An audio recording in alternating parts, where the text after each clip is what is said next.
All right, good evening. My name is Jim Straup. I'm this year's president of the Architects Association, and welcome to the fourth and final lecture in our 2011 series, presented jointly by the Architects Association and Habitat for Humanity, Santa Cruz County. Tonight we're proud to present another very good local architect, Jeff Oberdorfer. Jeff has been a resident of Felton for over 30 years. He knows our county well, having prepared planning studies for many of the areas of the county during his private practice here in the 1980s and early 90s. In the mid-1990s, Jeff became principal architect and led the urban design studio at the San Jose Redevelopment Agency.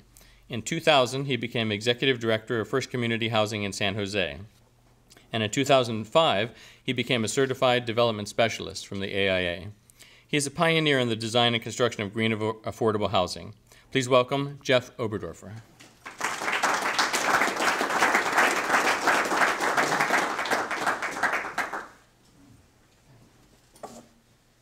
Well, thank you, and thanks everybody for showing up tonight. I'd like to start out real quickly by showing a 4.5-minute video to kind of break the ice. This is a video that was produced by the Home Depot Foundation. Several years ago, one of our buildings won the title of Best Green Affordable Housing Project in the country. And as part of that process, the Home Depot Foundation did a video describing all the components of the building. So I thought I'd start with that. And since it wasn't produced by us, you know, it's totally objective. So it's going to take me a minute just to get this started here.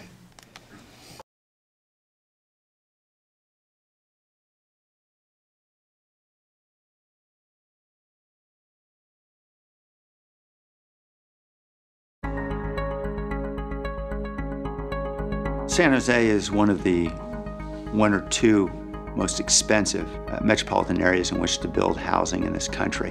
What First Community Housing represents here is an innovative approach to building affordable housing, to building sustainable housing. It's that kind of innovation which has been the hallmark here in Silicon Valley for decades.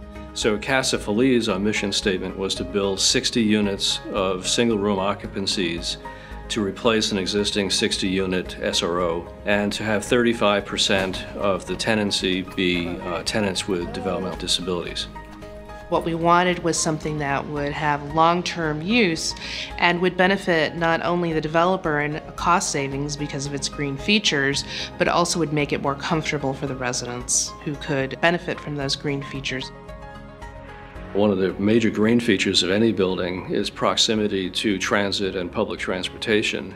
First Community Housing is very unique in that it offers a free eco-pass to all of its residents. For people with developmental disabilities, one of the big issues that comes with our population is isolation. With the use of the eco-passes, our residents are able to be a part of the greater community too, have an easier time shopping and going to doctor's appointments. We've got a really good team, well-trained, with a positive attitude about trying to make change, and so it's reflected in the buildings. This project, to me, is one that we use to educate all of our clients about sustainability issues. Conserving water is one of the most important sustainability goals in California, and this particular project did many things. It looked at everything from the landscaping and putting in drought-tolerant plants to, of course, the significant feature, which is the vegetated roof. The green roof is our first green roof in the city of San Jose. It cleans the water that does go through it. It helps reduce the heat gain on the building, so our operating expenses are lower. Our corporate goal is that all our buildings are LEED Gold. Green building is not just about saving energy. I think an important aspect is also indoor air quality and what it does for the health of our tenants. We put in low toxic adhesives, paints, coatings, carpet, all materials that are not going to off-gas, and therefore the tenants feel better. There's certain areas where the sustainable agenda and the emotional architectural agenda coalesce really wonderfully. That has to do with daylight and natural ventilation. Daylighting in this building was absolutely critical because it's such a dense building on a small site. The massing of the building is designed to bring that daylight deep into the core of the building, and I think the tenants even recognize that. Residents love it here. It's a great environment. When you walk into Casa Feliz Studios, you don't know which units are for people with developmental disabilities and which units are not. And because of that, it really gives our residents a chance to be really, truly part of the greater community.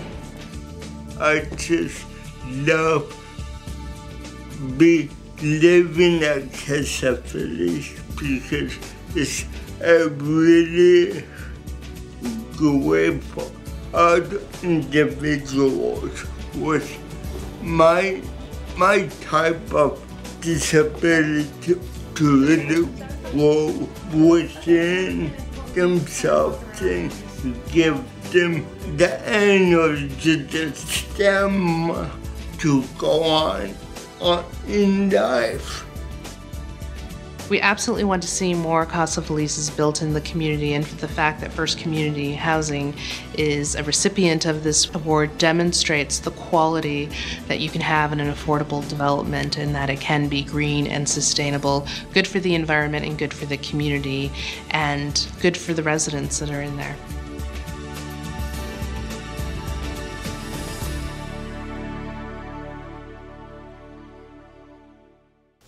So what I wanted to talk about tonight was high-density TOD housing and its relationship particularly to what might happen in Santa Cruz in the future, based on some of the experience that we've had as a nonprofit over the past 11 or 12 years, building primarily TOD housing that's fairly dense.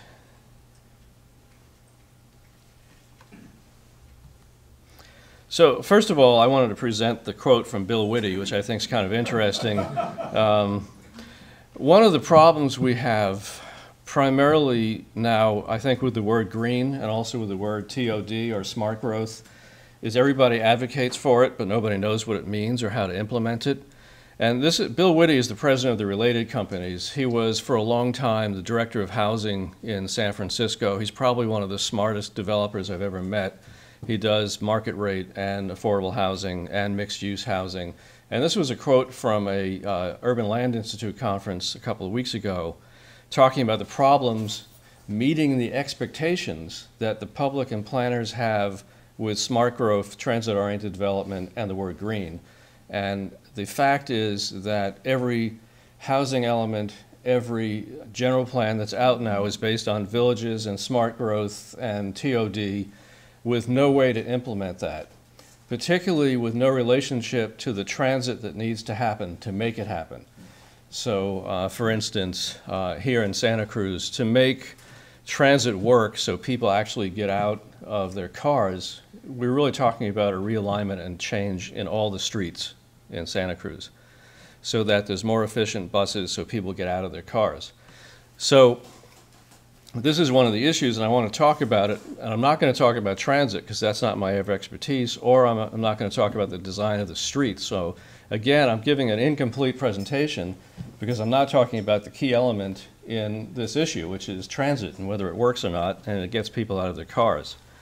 So recent policies supporting mixed-use development don't offer realistic implementation strategies. Developing transit-adjacent housing is not sufficient or sustainable. And I'm making a differentiation between transit adjacent and transit oriented. So a lot of people talk about TOD, transit oriented development.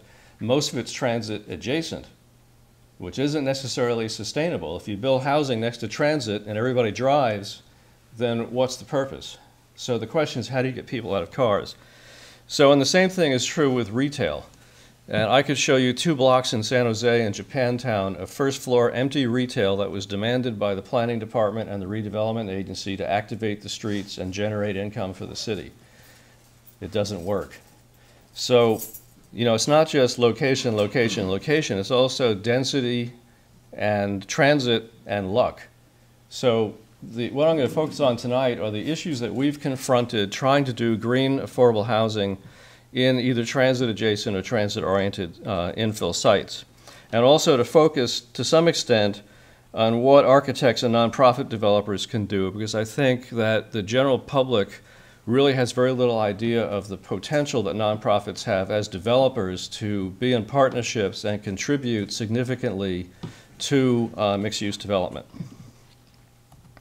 So with that, I wanted to start just talking a little bit about what affordable housing is from a structural point of view. You all know that it's for people of low income, but there's more to it than that. One is that we own our properties for 55 years.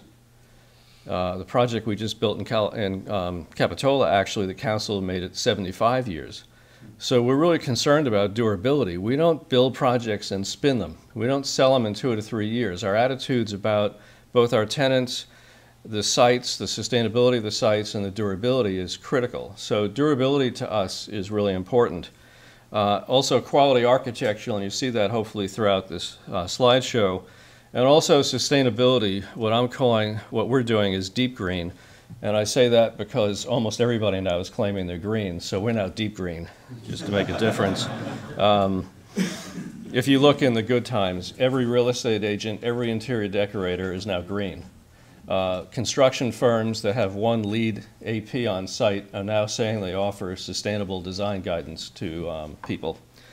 So you have to be very careful. Also, again, the difference between transit adjacent and transit oriented. We look at our entire portfolio from a sustainable point of view. We have 16 properties with 4 on the drawing boards ready to come online. And also, we're very interested in mainstreaming special needs populations. And I'll talk about that as well from the benefits that has to the development and particularly to density and parking standards. And we specialize in urban infill projects that are from 25% to 60% AMI, which is average median income in the county. So those are rentals that are below market. And we also see ourselves as leaders in the transformation in housing, in green affordable housing. On an individual case, building by building, we're very concerned with tenant health. We have all our properties are no smoking. We're looking at optimizing density, as any developer would. We're interested in site-responsive design, adjacencies to transit and retail. We also give free annual eco-passes in Santa Clara County to all our clients and tenants, and I'll talk about that a little bit. We tried to do it here in Santa Cruz, but folks weren't real responsive to it, and I can talk about that because I think it has a direct relationship to whether people get out of their cars and whether developers can lose parking to increase density along our transit lines. So we're also interested in fiscal sustainability. In other words, our properties have to cash flow for the life of the property. And to do that, we have to know what we're doing. We have to have energy efficient buildings, energy efficient landscapes. And we also do all our projects with a negotiated design build process. And this is the benefit of being the owner and the person in charge. I got rid of bidding. This is something when I was in private practice here in Santa Cruz was just a nightmare. It's just the wrong way to do any kind of development. The architect and the contractor are always at each other's teeth, especially in a low bid situation. I remember sitting at bid openings here in Santa Cruz and hearing contractors that they didn't know I was the architect say, I never would have got this job if I didn't make the mistakes in the mechanical section or whatever it was. Then they tried to bid it back up during the process, and you all know that. Our processes don't work like that. Our process, we have the architect and the general contractor and every one of the major subs at the table from day one with a contract, and they're all working together in a creative way. We're now on our 5th project with each team we have. We have 3 architects and 2 contractors we're using right now. So by the time we're on our 4th and 5th team, this team is humming. There's no conflicts, very few change orders. And it's actually Rob Quigley, who you saw in the video, said it's more fun than he's ever had doing any architecture. This is Paseo Studios out near Westgate Shopping Center. And you can see a typical interior. This is a 300 square foot SRO. The floors tend to be carpet tile and linoleum, Forbo real linoleum. The cabinets are non-formaldehyde, non-toxic MDF. And so are the countertops and all the built-ins. The bed is a FSC certified maple bed. So indoor air quality is really important to us. And what we've found in some of our properties is that the clients, the tenants, are actually responding to the quality of the indoor air environment. So we have one young man who's 25 now, I think, who has pretty severe autism. He has 2 live-in aides that live with him in a 3-bedroom apartment. Since he's moved into our Gish Apartments, which is a LEED Gold building, he no longer has asthma, which he's had since a child, and he's no longer on anti-anxiety meds, just from moving into a building that's non-toxic. So this is an aerial view of Paseo, and again, the reason we're able to build this building is we've been doing eco-passes for 10 years, and we got our parking requirement down for SROs and studios to 0.42. It's usually 1 to 1.5 in San Jose. So this is the reason why we can build buildings that are dense, is that we've proven by giving people eco-passes in Santa Clara County that they will use them.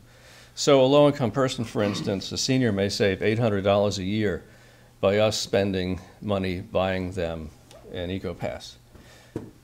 Family, you figure no car insurance, no car, could save up to $3,000. Our family developments, most families only have one car, not two.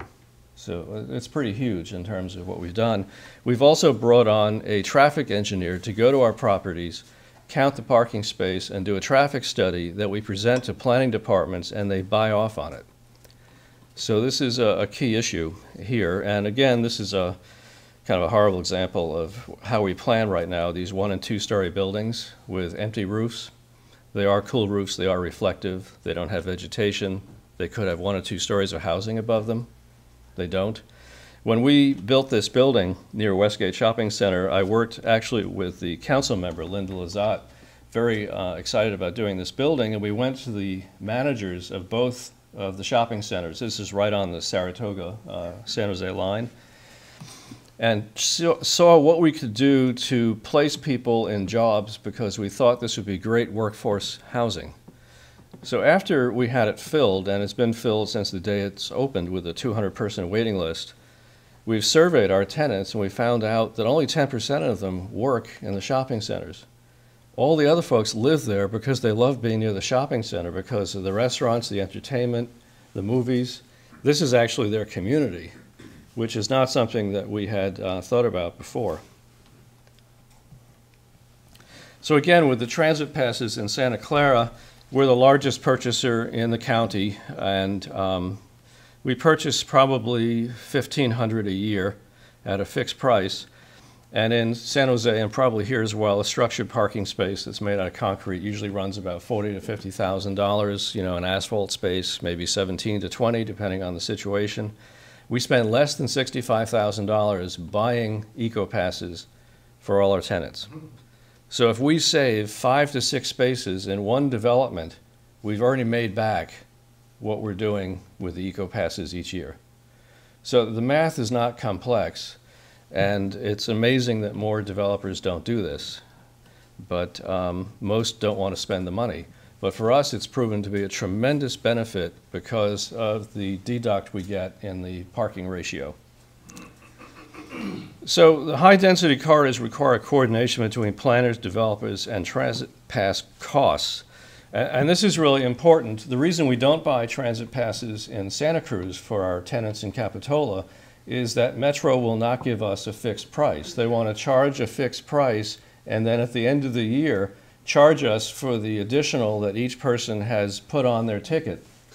Well, as a nonprofit, we need to have a fixed price. I'd rather pay more up front than not know at the end of the year what we're going to owe. So this is something that's very difficult to try to get across to Metro folks, and we've had the same problem with Samtrans in San Mateo. It's really a great way to reduce parking needs. So again, after 10 years, we had Hexagon do traffic studies on our SROs, 1-bedrooms, seniors, and also on our family properties, which they're doing right now. We have our seniors down to 0.62 per unit and our studios 0.42.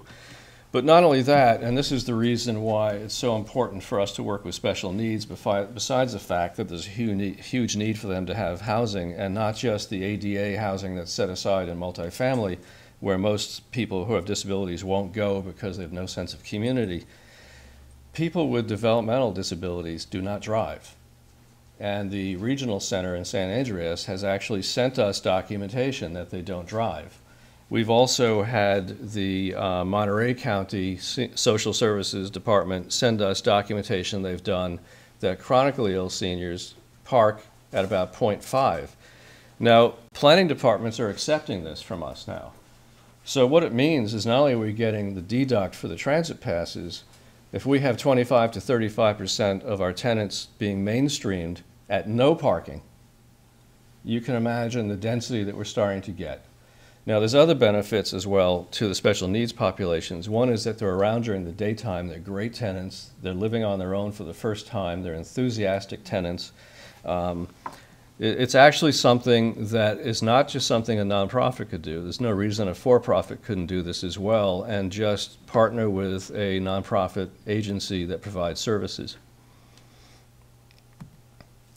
So again, synchronicities. The indoor air quality, tenant health, and special populations is a huge synchronicity with LEED buildings. And then the reduced parking and increased density, as I've talked about.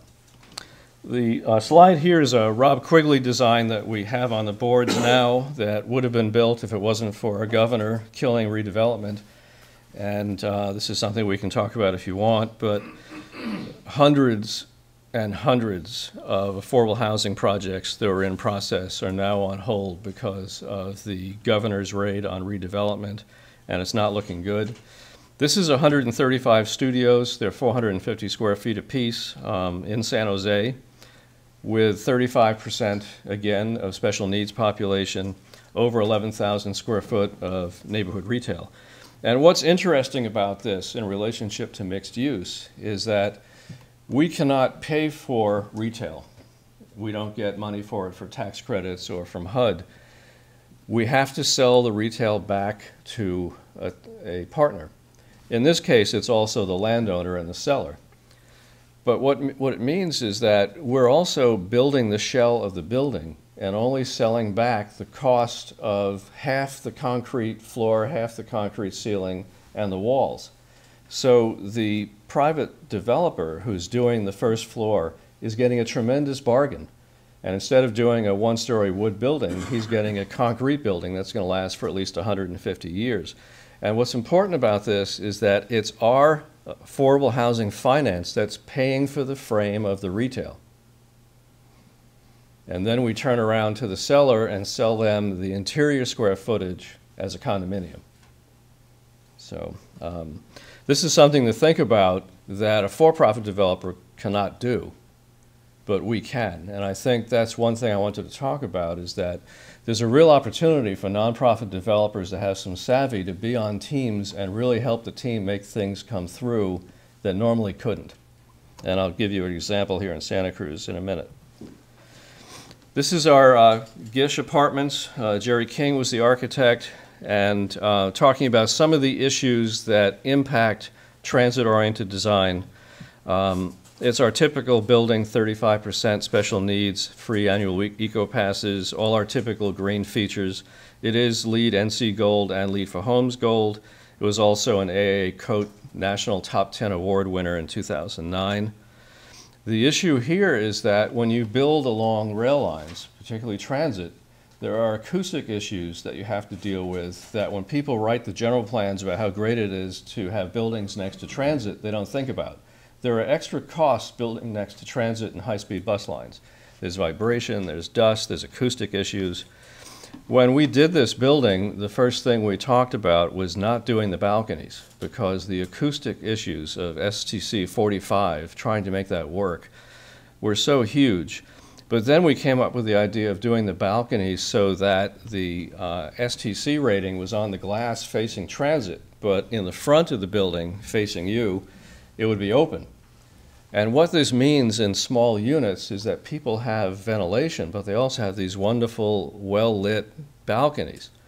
And every award we win for this building, and we've won many, always points to those balconies as the key feature in the building. So it's interesting because the first thought we had was that we could have gotten a variance to get rid of the balconies, and the planning department would have approved it no problem because of the acoustic issues. But instead we went ahead and incorporated them and they became the major design feature. Also, one of the problems we had here was that we have to have below grade parking. And one of the issues was that even though the planning department gave us huge deductions for parking for the residential, In San Jose, the Department of Public Works would have to give us the variation for the retail, and they wouldn't. So we have 20 parking spaces for the 7-Eleven, and there's no more than 5 ever used. Not only that, the first year this was open, this 7-Eleven was the largest volume 7-Eleven in the state of California. Why? Because it's right across from a major transit stop. People go on the transit, get off, get a Coke or whatever. It's also great for our tenants because they can go down and get milk or whatever. And really, the interesting thing about this was that this was a site that was owned by Southland Corporation, the 7-Eleven. And they came up with a one-story building with a condo behind it with a parking variation request of about 30 spaces. And the planning department and the council member just said, there's no way. And they actually recommended that 7-Eleven contact us, a nonprofit, to do the design work and take it through the entitlements. And since then, we've been partners with the person from 7-Eleven who partnered with us on this. This is another condo, so we bought the property from 7-Eleven and sold them back the first floor. Yeah? Just want to make sure, so when we're looking at that, am I seeing it glazed one side of the balcony and then it's open on the other? Is that? It's glazed on the side facing the tracks, and Yes. it's open here except for the first 42 inches. Sure. It's on that side. And I think I have an interior shot later. Thank you. Sure. So here's a better shot. You can see the transit line.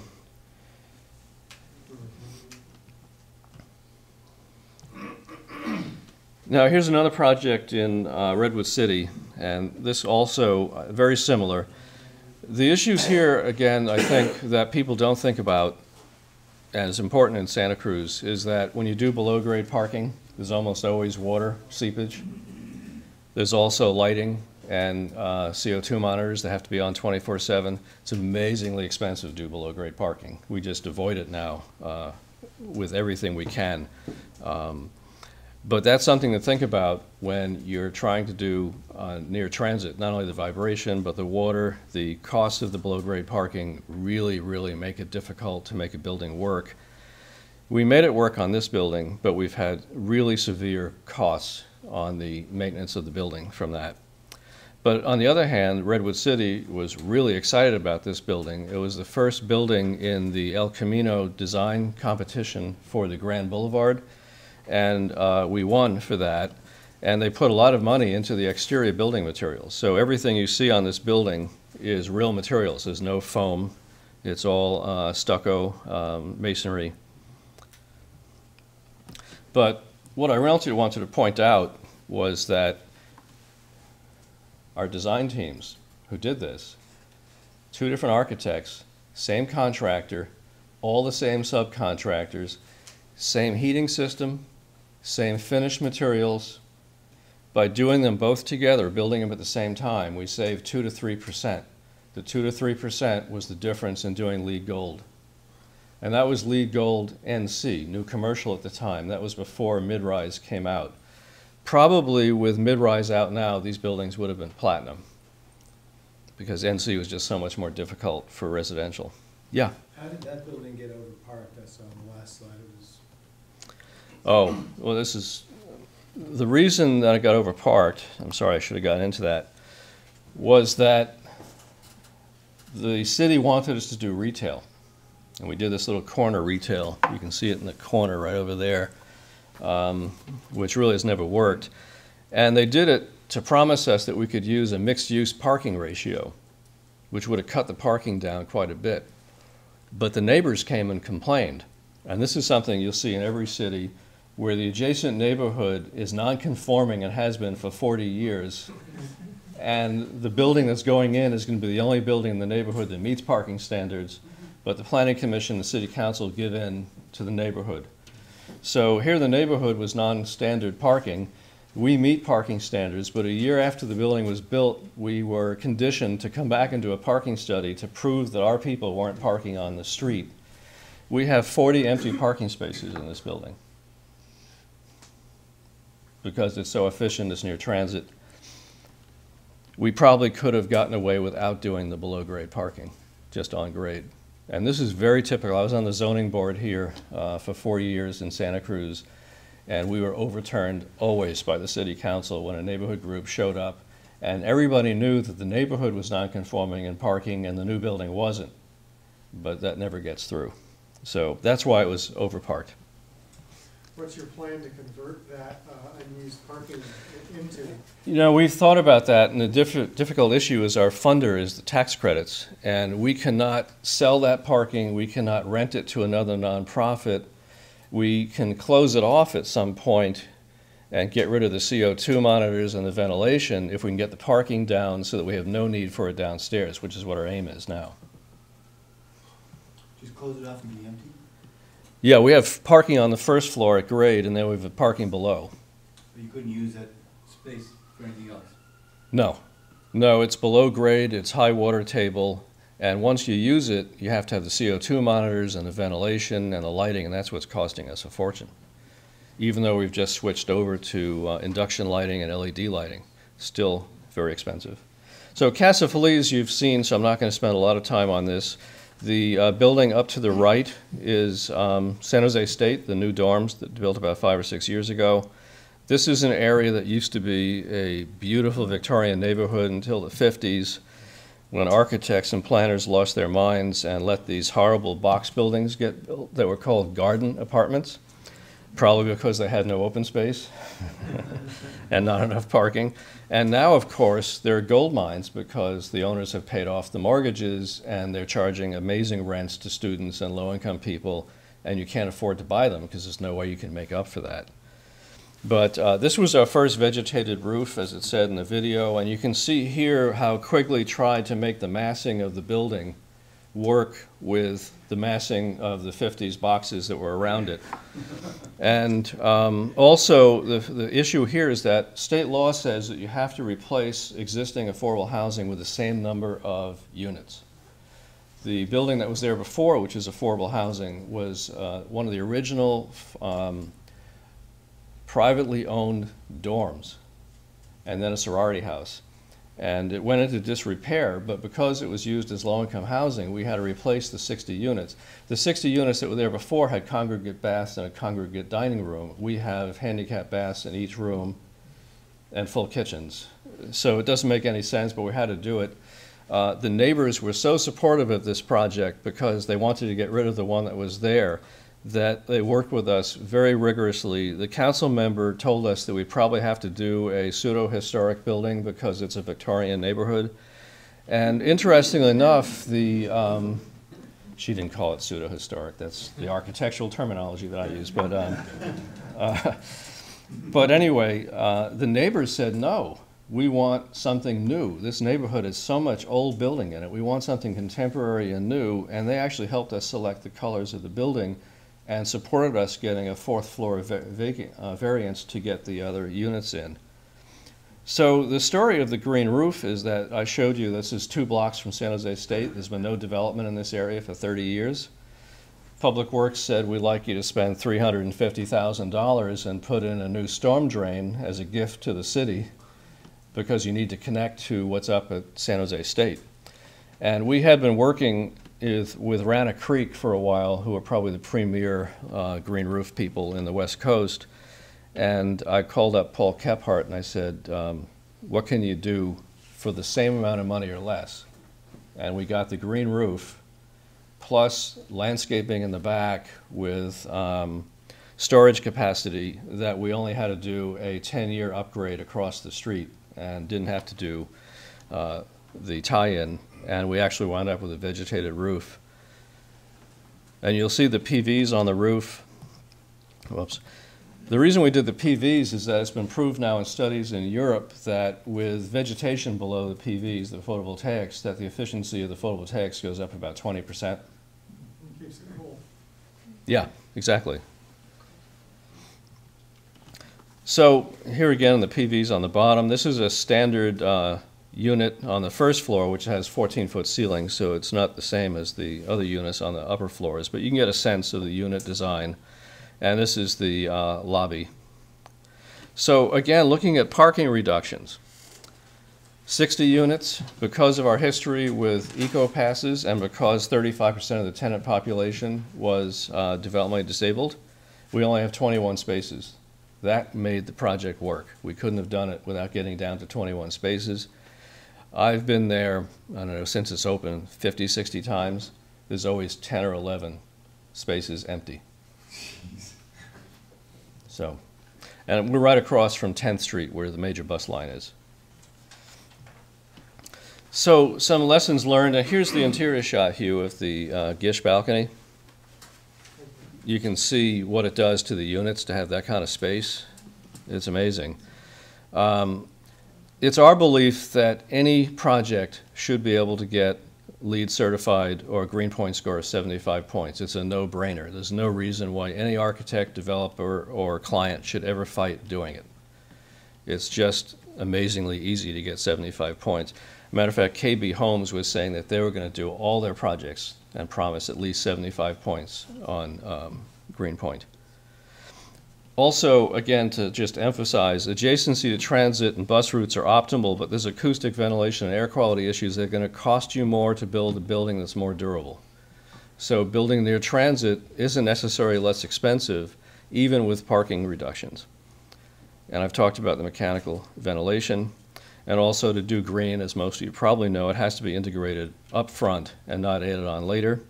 And the synchronicity between special needs tenants I've talked about. So let's talk about my favorite development opportunities that don't happen in Santa Cruz. Some of you may have been involved in the Whole Foods market out at Soquel when it first went in. I know a number of developers were looking at it. The reason it didn't work is people had to do underground parking to get the units. So everything I've tried to lay out today is the reason why a nonprofit could have helped, because we could have worked with seniors, people with disabilities, and got some housing on top of that Whole Foods and not had to go to below-grade parking. So again, that kind of partnership is something that we've been exploring a lot in San Jose, and we're hoping to begin exploring it in Santa Cruz as well. And now my new favorite place is the Safeway, where catacornered on Morrissey, where Staff of Life used to be. This Safeway is due for an upgrade and has been for a long time. And if you take the Staff of Life property and the parking behind it, this is just a gold mine for 3- or 4-story housing over a Safeway or whatever. And the key here, and I learned it when I was principal architect at the redevelopment agency, is you have to have a city planning department and redevelopment agency that has the money and the wherewithal to immediately, when a developer approaches them, turn it into something other than what the developer is going to show you. In other words, can you do housing? And the first answer is going to be no. What if we put money into it? What if we reduce parking requirements? So this is how the San Jose redevelopment agency worked, and it was a very successful model. Now, we also had a lot of money at the time, and that's key, because if you can put gap financing in, people turn around very quickly, and that's probably not going to happen in the near future.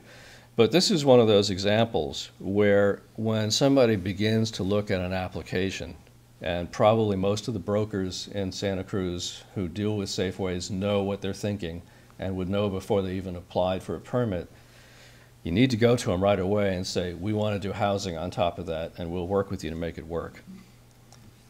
Can you comment on the standalone inclusionary housing? Oh, yeah, thank you.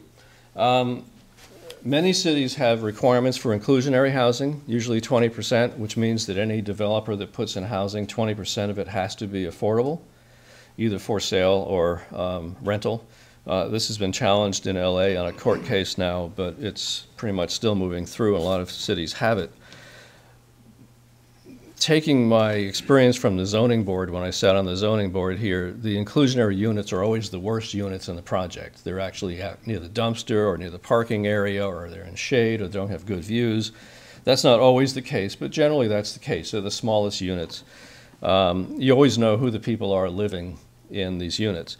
Now, people interested in social policy will argue, yes, but we're integrating these people into a market rate development.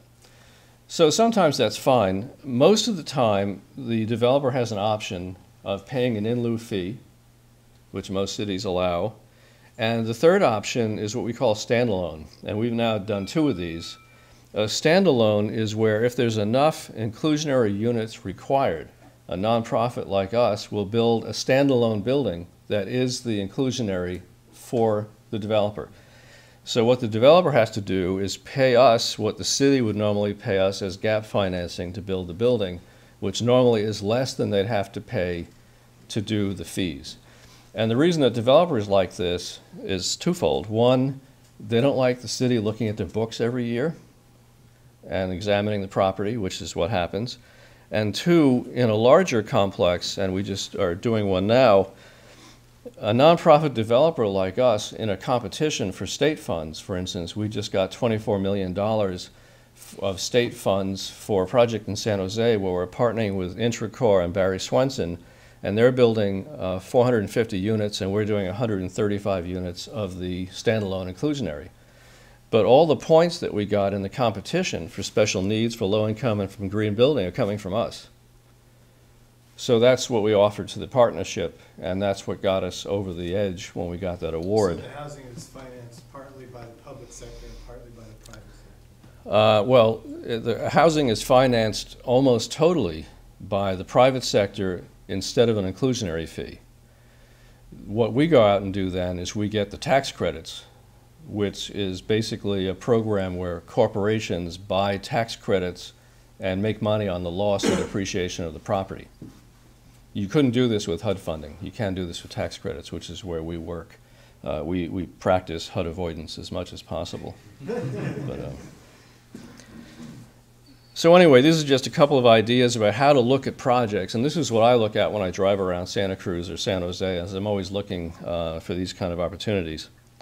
So on retail, a lot of jurisdictions actually require retail sometimes, as you know, where it doesn't work. If you are required to do retail, make sure that you don't go it alone. Bring in somebody like a commercial broker or a retail expert that knows what they're doing. And also plan for the correct retail floor height. There's nothing worse than going in with a residential project and having people force you to put retail in it where it doesn't work. Right now, what we're finding is that most tenants don't want to buy a condo on the first floor unless they're also developer investors. They want you to do the TIs and maybe, if you're lucky, get a 10, 12-year lease. So it's very tough to do retail. And my opinion, also as an architect, is that it's better to have no retail than empty retail. And if the issue with retail from a planning perspective is to activate the street, there's other ways to activate the street besides retail. Residential lobbies are great.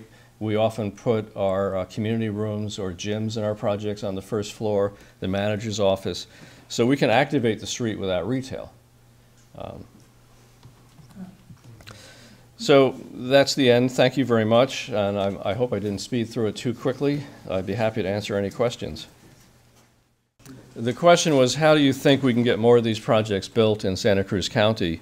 I think there's a lot of answers to that. One is, unfortunately, right now, with the governor trying to kill redevelopment, there is no way to build affordable housing.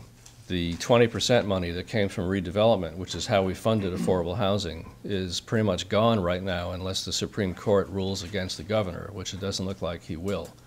So we don't even know if redevelopment agencies now can buy into it and opt in to pay a fee.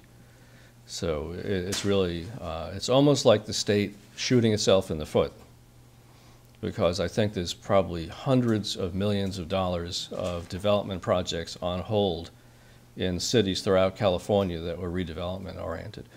So we have to find another funding source besides redevelopment if redevelopment is killed. The biggest thing, in my opinion, is that we need to start thinking about transit in a more creative way. And this could be fairly controversial because to do that, we either have to take parking off the street or go to one-way streets.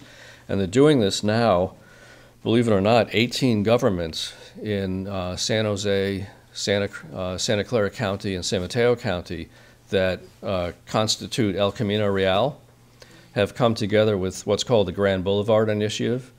And they're trying to say, how do we take this ugly, horrible road and beautify it in a way that coordinates and makes sense? And one of the things they're doing is taking the roadway, which sometimes is 4 to 6 lanes wide, and putting in express buses with their own lanes, with bicycle lanes. So once you have bicycles and buses separate and they can move faster, it solves most of the problems that we have, in my opinion, with getting people out of the car. So we have to look at that, and transit is expensive. I think I was told last week in the Samtrans that only 18% of the money for Samtrans, to run Samtrans, comes from fees. The rest is subsidy. Yeah, the question is it worth it to pay the fees for LEED certification? And as a single-family homeowner, if you wanted to do it, it's really totally up to you. I'm talking for a multiple. Absolutely. Absolutely. It's worth it for us. First of all, if we're doing a $20 to $30 million project, to spend right now $80,000 to $100,000 for the LEED consultants that are not only doing the LEED work, but are also fine-tuning our HVAC systems, helping us with other kinds of issues, it's really a drop in the bucket. Not only that, we have a reputation now that when we go places, people know that we are a green builder. We're not just saying we do green certified stuff or we do something like LEED. I like LEED because it's the only national standard that's objectively analyzed by our peers. And if you get gold, you got gold. You know, and a lot of my nonprofit competitors will come up to a council meeting and say, we're going to do a green building. And what does that mean? Well, we're going to do linoleum and PVs. That's not a green building. Those are both very nice things to do. So with so many people saying they're green, I like the LEED system because it documents the fact that we are. And there's no question about it. And our new projects now are all approaching platinum. And actually, we're moving now to the point where we're looking at the Living Building Challenge because we want to go beyond LEED. We have one of our new buildings under construction now will be one of the first buildings in the United States that's all LED lighting. And now we found a manufacturer in Hayward that's actually going to build all our lighting fixtures for us from scratch instead of getting them from China, which is what we do now, is everything that we get lighting fixtures-wise comes in from China. It's assembled here. It's not made in the United States, so we found a manufacturer that's going to do that. So from my point of view, from First Community Housing's point of view, it's absolutely essential, and it's a drop in the bucket in terms of the overall cost of a project. Mm-hmm. So the question is, you know, was I disparaging retail and what could go there? Some places I think... There are places where service works as opposed to retail. Oh, exactly. Exactly. And there's some places, for instance, in light industrial, where light industrial works, but planning wouldn't allow it, even though I think it's sometimes very appropriate. You know, if you had artist lofts above light industrial, I think it's fine. You know, furniture maker on the first floor, artists on the top floors. Really? Yeah, why not? Noise? Well, you can separate noise. I mean, we have parking structures on the first floor separated with a concrete podium. So you can certainly do that. So I think you just have to figure out if it works. You know, if you think it works and the people who are doing the first floor think the location's good and you can make it work with the separation, why not? Anybody else? No? Well, great. Thank you very much.